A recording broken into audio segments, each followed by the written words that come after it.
I landed with a crash, but thanks to the suit I wasn't hurt. I had no idea where the pad had taken me, but back then I didn't care so much about where I was going or how I would get home. I was sure that someone had been here before me. Someone had built these bridges and carved these symbols, but who? Where were they now?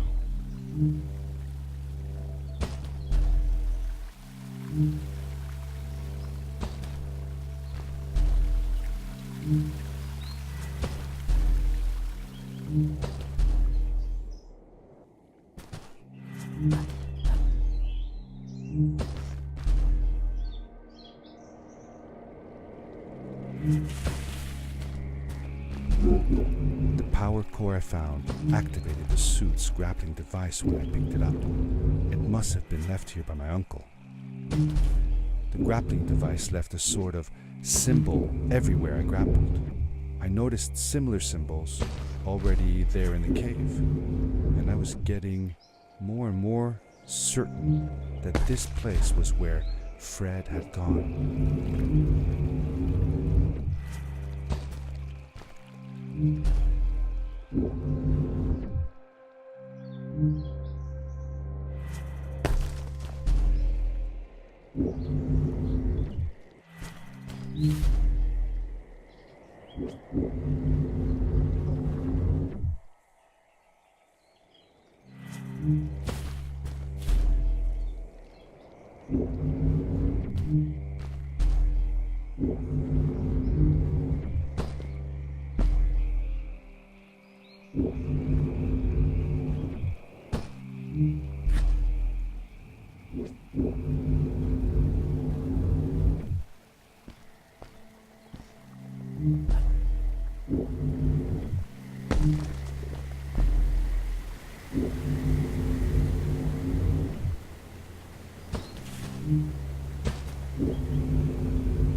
These blue lights.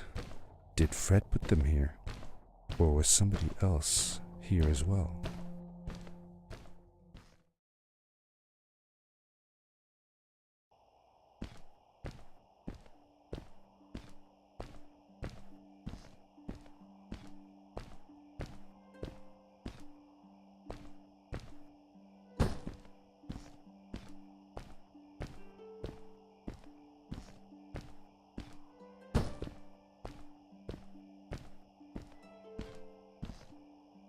Hello, who are you? You're not from here. Wow, you look just like Fred, but smaller, and with less hair on your face. She knew Fred. I told her that he was my uncle, and that I was looking for him. What's an uncle? I said that I had known him all my life. Really? Me too. I'll help you find him. I'm Madeline. The others call me Mad Maddie sometimes.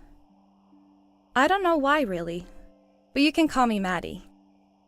You've never been to the village, right? Let's meet over there in the square.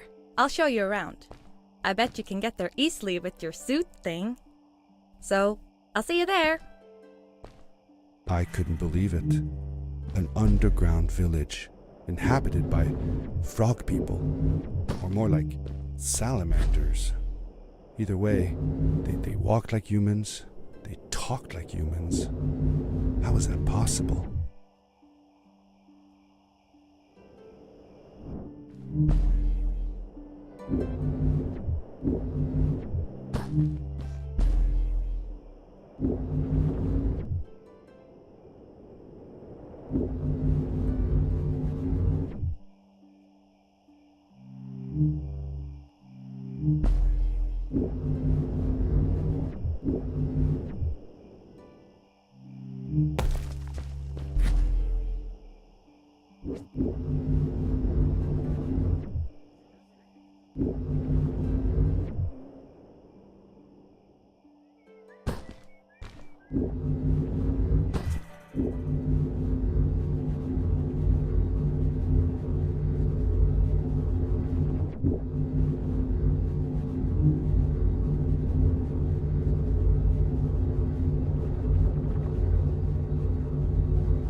Darkness swept over me as I left the glittering lights in the village behind me and headed for the ominous shadows of the chasms.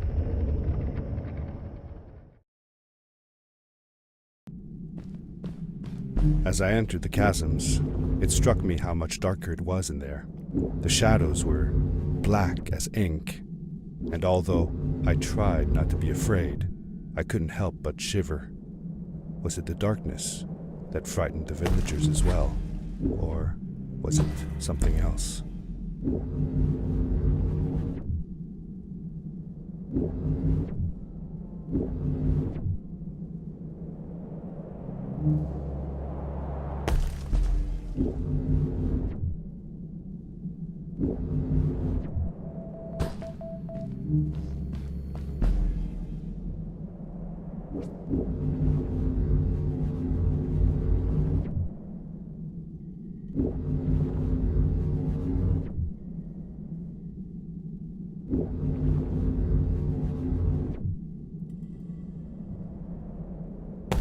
Seemingly bottomless pits loomed below us, everywhere in the cave. The further we got, the more I felt like what faint light existed down there was getting fainter. I was really glad that I wasn't alone. Be aware of what?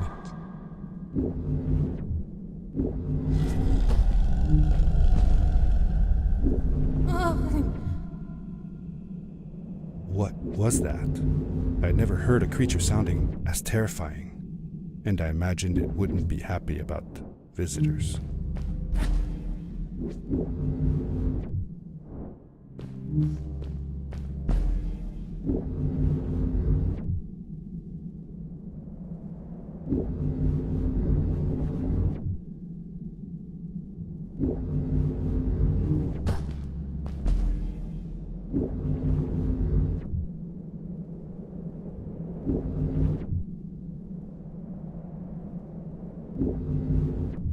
It is really dark down there.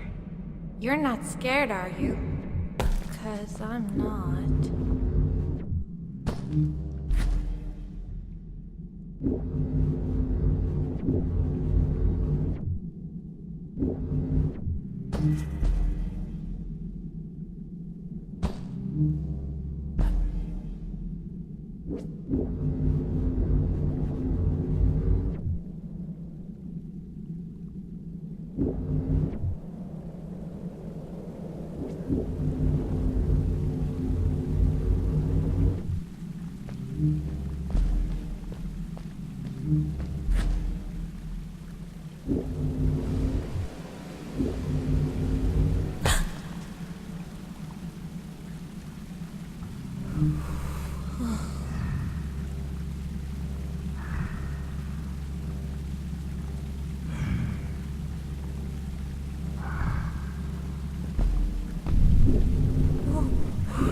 Whoa, dude.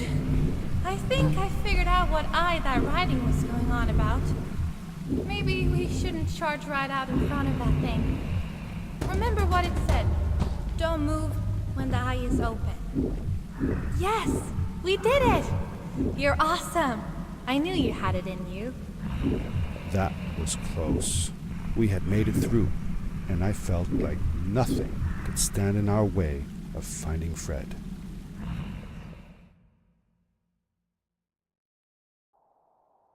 Oh, another one. This one says, "Welcome home."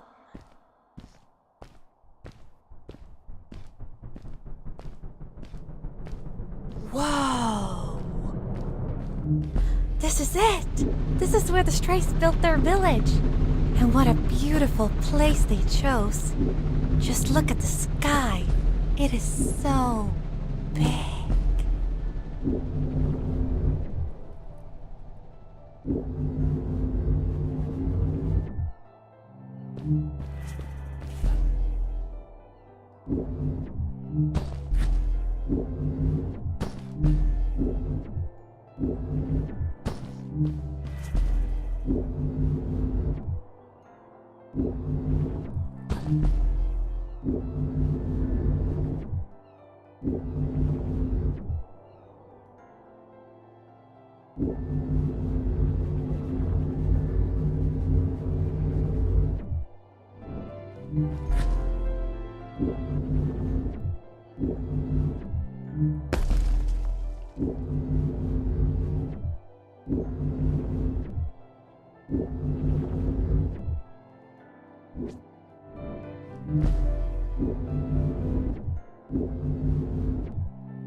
Along my journey, I had seen many pieces of floating rock, but here they were much bigger. Some were big enough to fit whole villages. How was this possible? Maybe it had to do with the crystals that seemed to be everywhere. If the legends were true, the Stray civilization was younger than the village. Yet, they were making great progress. They invented crystal-powered machines, produced their own fabrics, and built houses out of bricks and stone. It was like a civilization was forming before my eyes.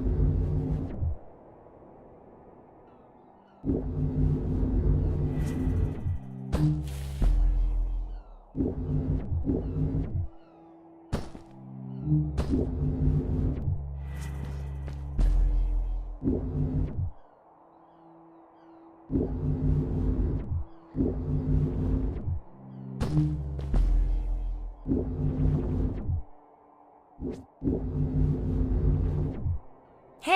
let's play a game. I bet that you can't get through this part without using the grapple device.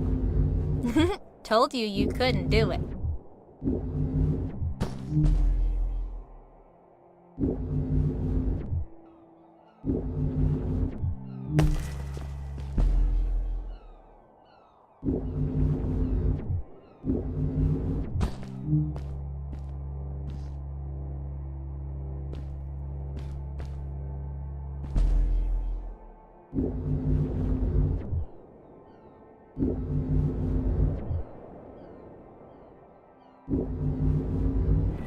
Oh, what's that?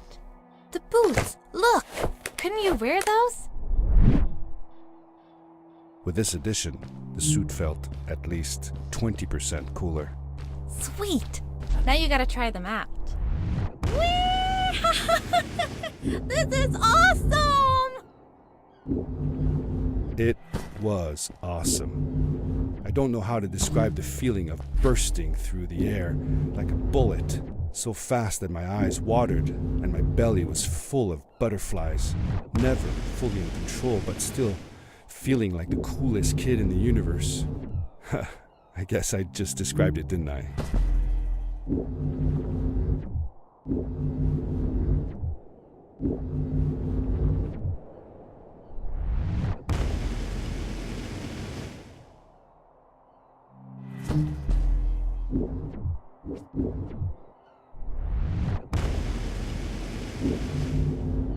I'd love to do stuff like this with crystals. Just think of the possibilities. Whole machines are powered by them. I almost can't believe it.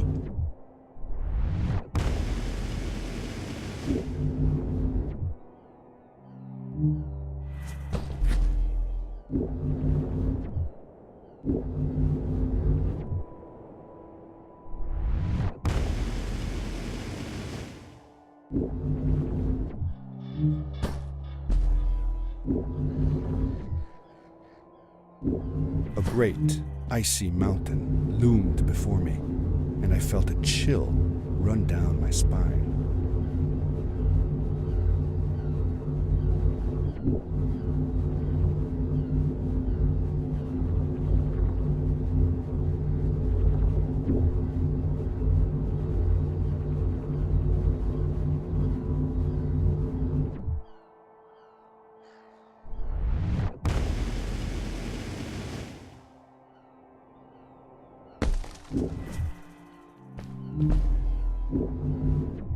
We hadn't seen any people around yet, but ahead of us lay what looked like a proper town.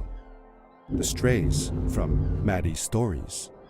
I could imagine how she must have longed to meet them all her life.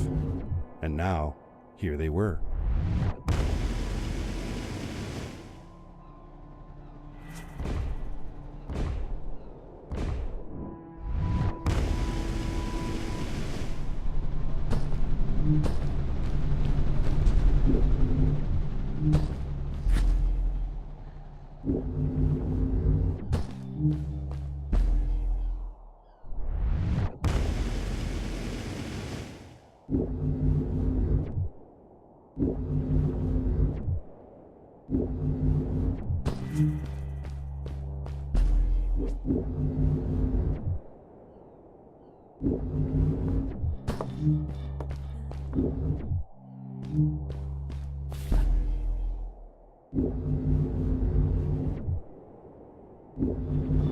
Maddie was silent for a while.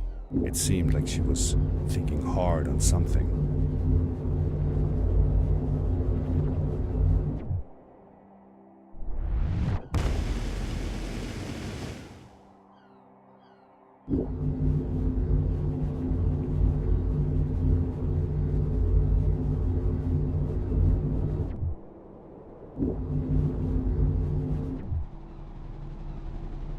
Quickly, grab a hold of that crate.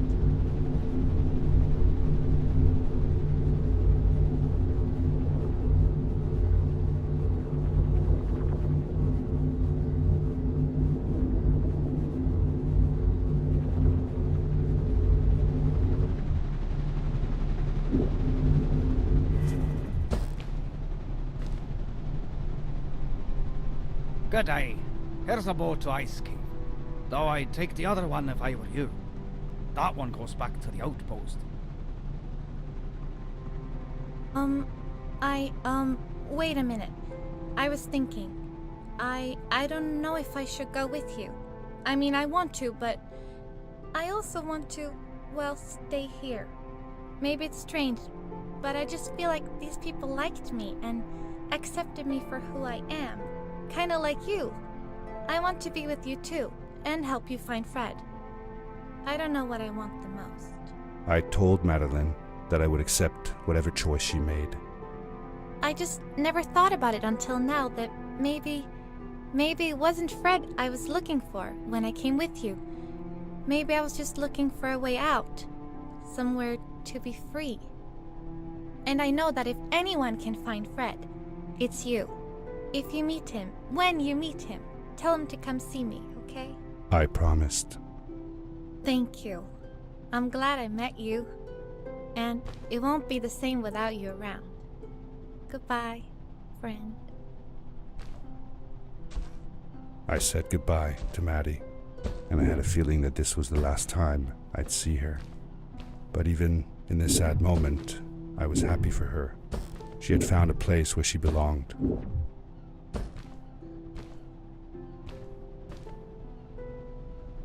There was a dampness in the air that reminded me of the hot summer nights back home.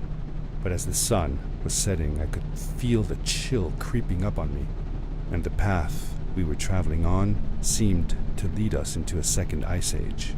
Winter was coming.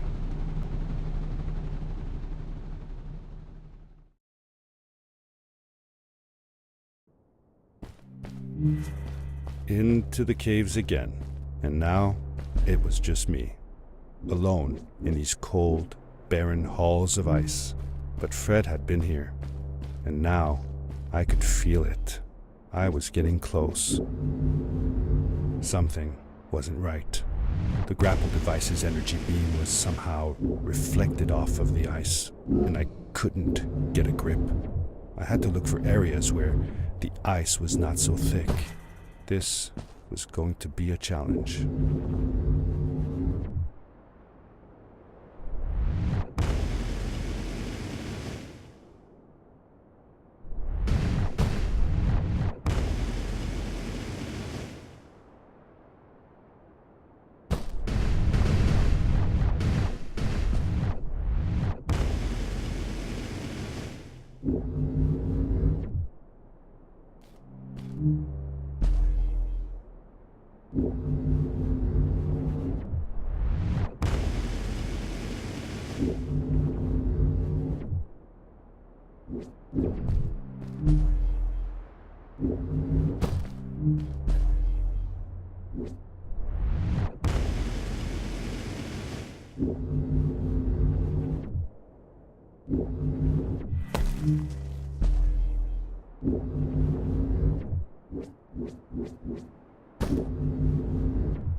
I found another one of Fred's campsite, noticeably newer than the others.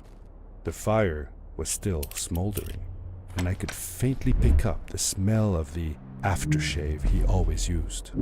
I was closing in on him. I could feel it. He had left some tools behind that I could use to repair my boots. That should do it. Good as new.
It was dark all around me, but there was a light at the end of the tunnel. Hello? Nephew? Uncle Fred, I finally found him. My little boy. I'm glad to see you. I said that I found the suit in his workshop and that I came looking for him.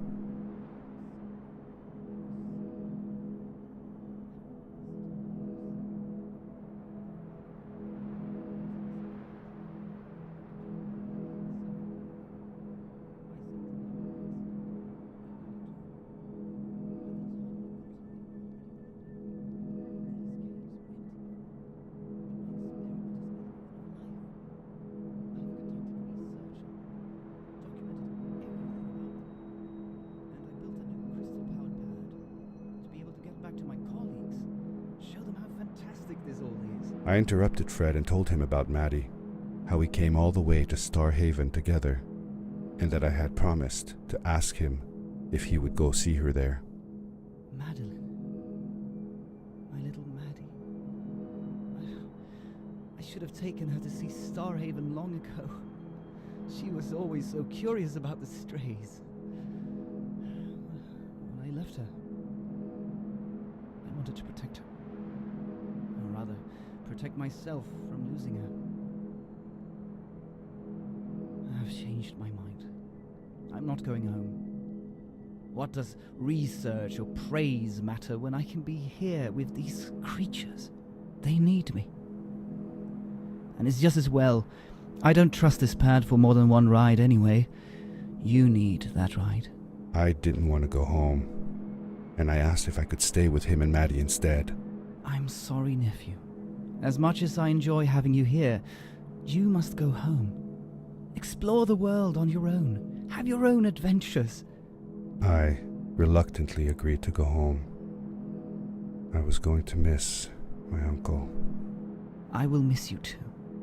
But I'm sure you'll do phenomenal on your own. And don't worry about me or Maddie. We'll be fine. The pad is yours, boy. When you're ready.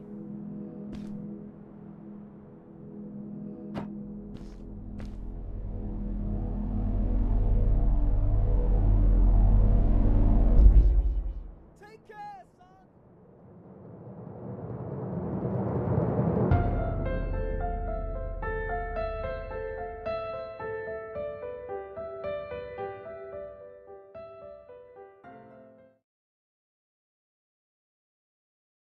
The end. Now, good night, sweetie. Wait, Dad. Does that mean Fred is still there? Who knows? That was the last time I saw him. Don't you miss him? I do, sometimes. But I don't worry about him, because I know that wherever he is, he's on his biggest adventure yet. Dear Fred, today I step into the lobby of your house for the last time. My daughter asked me to tell her about an adventure, and I came to think of you. Your house looks just like my mother and I left it years ago. After you'd gone, I was sure she was going to throw out all your stuff, but she just cleaned up. We made you a small memorial. For a while, I came here every day, just like I used to. Sometimes I could even faintly hear your voice, calling from the observatory, asking me to get you this tool or that. I never told my mother about that day. I don't think she would have believed me. Can I believe it? After all these years?